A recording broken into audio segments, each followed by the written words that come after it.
Hi.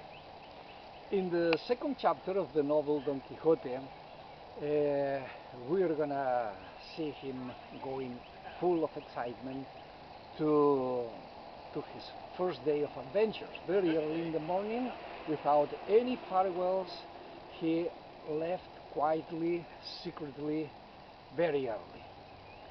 Once in the roads, he allowed Rocinante to decide where to go. Rocinante was wandering in the plains of La Mancha, and Don Quixote's imagination was also wandering, writing in his mind the future, the chronicles of his future adventures. And also he was giving sweet words and sweet thoughts to Dulcinea del Toboso. Dulcinea del Toboso was introduced in the first chapter. And then let's gonna talk a little bit about this lady. When Alonso Quijano, the real name of Don Quixote, was younger, he had a platonic love for a peasant girl, kind of a crush, but he never declared to Aldonza Lorenzo, that was her name, he never declared his interest. So she never knew, and nothing happened. Now, when Don Quixote is an old guy, he decided to make a change. But if Alonso Quijano didn't want to make a real contact with Aldonza Lorenzo, probably because of the social rules. He was a gentleman and she was a common peasant girl. It was unthinkable to have a formal relationship. She will never be a wife, unless without a big scandal. So she could never be a wife, she could be a lover. But probably Don Quixote, Alonso Quijano was a good guy, and she didn't want this kind of relationship, to have a lover. But now Don Quixote is going to take a revenge of these strict social rules, and he's going to give Aldonza Lorenzo a promotion. She's going to become the empress of La Mancha. She's going to be the highest lady in the whole world. So nice, so pretty, so beautiful, so real, that right now she's no match for him either, but because she is much higher. And then Don Quixote needs to challenge monsters and bad guys, and he needs to win terrible adventures just to deserve to be closer to Dulcinea del Toboso. It's a very nice revenge. Well, in the same direction of this social difference, let's see what's going to happen. At the end of the day, Don Quixote found an inn, but he, in his mind, he converted the inn in a castle of 4 towers.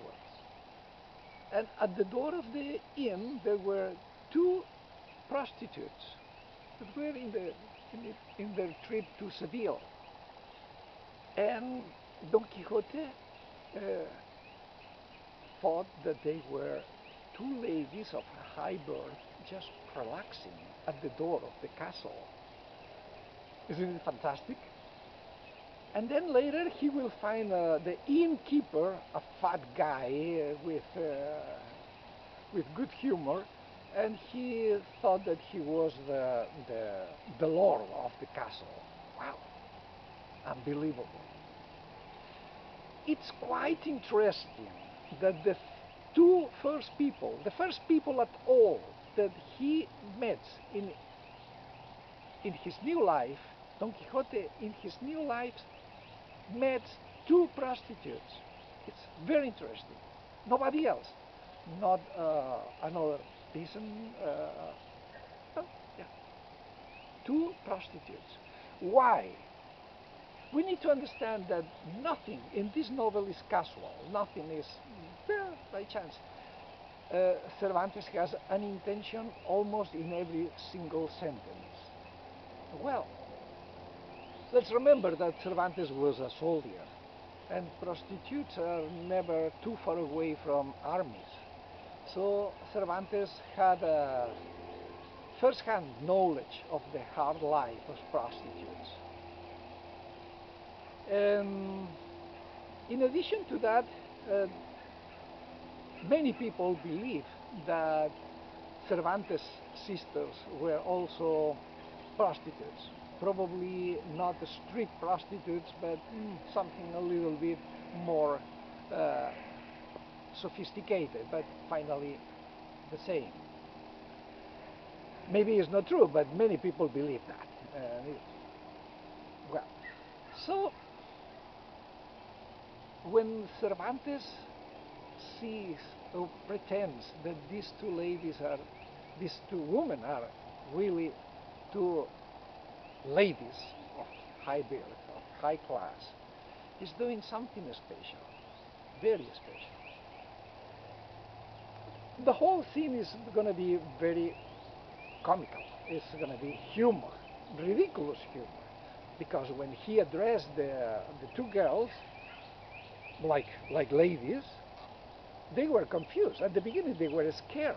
It's a guy with a full armor, with a spear. He looks weird, and he is talking to them like ladies. At the beginning, they were really scared. But very soon, they understand what's going on, that this is a crazy guy, and they started to laugh. So it's going to happen an interesting relationship with these two women and Don Quixote.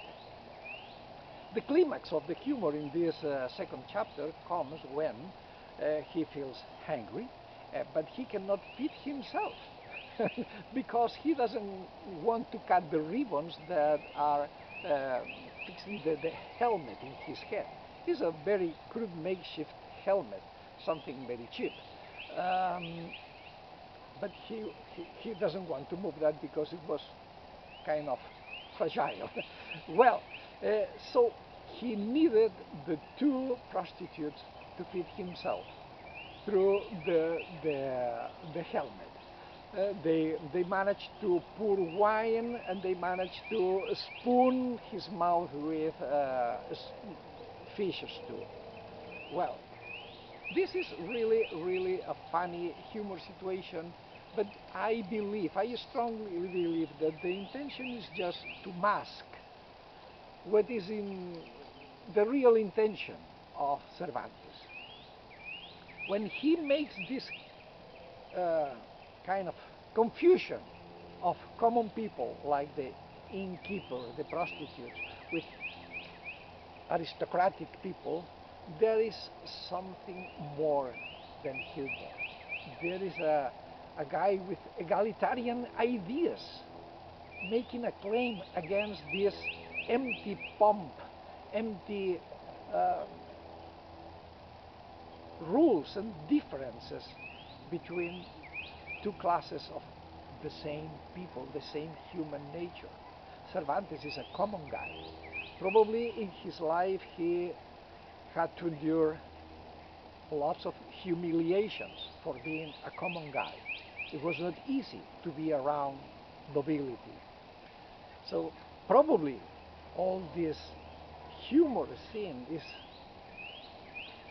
a kind of very wise but very sharp criticism to the difference of classes. At least I can see that. And we will see the same pattern happen again and again all along the chapters of the novel. You will see. It will continue in the third chapter. I'll see you soon. Take care.